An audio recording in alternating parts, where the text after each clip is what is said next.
Honorable President, I wish to read some paragraphs from the English version of your address to both the Houses of Parliament assembled together today, and the rest of the address may be considered as read.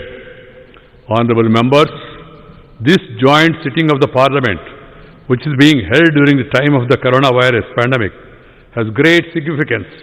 It is the beginning of the new year and a new decade. We will also be entering the 75th year of India's independence this year. All the members of Parliament present here today embody the conviction held by every Indian that the toughest of challenges will deter neither us nor India. Whenever India has remained united, it has been able to attain even seemingly unattainable goals. This solidarity and Pujya Babuji's inspiration had given us freedom from hundreds of years of colonial rule. Echoing the same spirit, Assam Kesari, Ambikagiri Rai Chaudhary, the nationalist poet, said, Om Tat Sat Bharat Mata Ek Chetanat Ek Dhyanat Ek Sadhonat Ek Avegat Ek Hoija. That is, India's grandeur is the ultimate truth in one single consciousness, one thought, one devotion, one inspiration. Let us unite, let us unite. This unity and dedication of Indians have enabled country to overcome multiple adversities.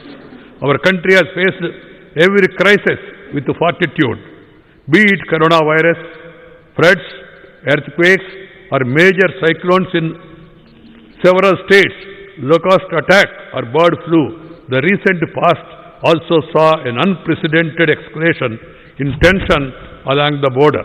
The nation stood together, battled crisis on multiple fronts, and surmounted every challenge. During this period, we will all have also witnessed unparalleled courage, endurance, discipline, and spirit of service of our countrymen. Honorable members, when we think of the preceding year, we are reminded of the twin challenges that faced us, saving the lives of the citizens and protecting the economy.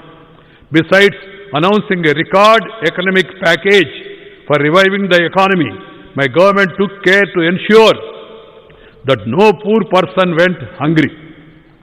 Under the Pradhan Mantri Garib Kalyan Yojana, 80 crore people were provided an additional 5 kg free food grains for 8 months per month.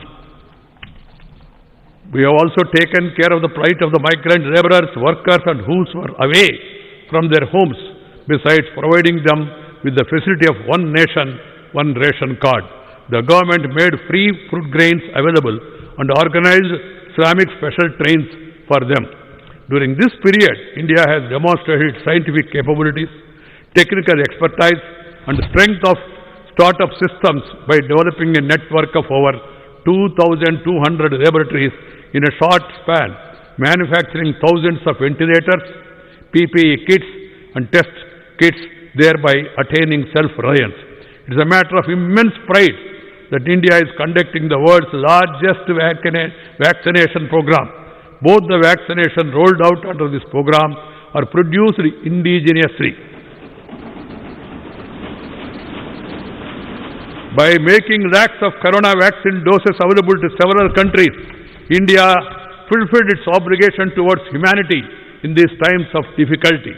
The accolades being showered on India globally for this work, along with the essence of our age-old cultural tradition of Sarve Santu Niramaya and endeavor to work for human welfare, is imparting strength to our efforts. Atmanirbhar Bharat is not just confined to manufacturing in India, but also campaign aimed at elevating the standard of living of every Indian, as well as boosting the self-confidence of the country. Our goal of an Atmanirbhar Bharat will be further strengthened by self-reliance in agriculture. With this idea, the government have, for the last 6 years, attempted to bring positive transformation in the seed-to-market system.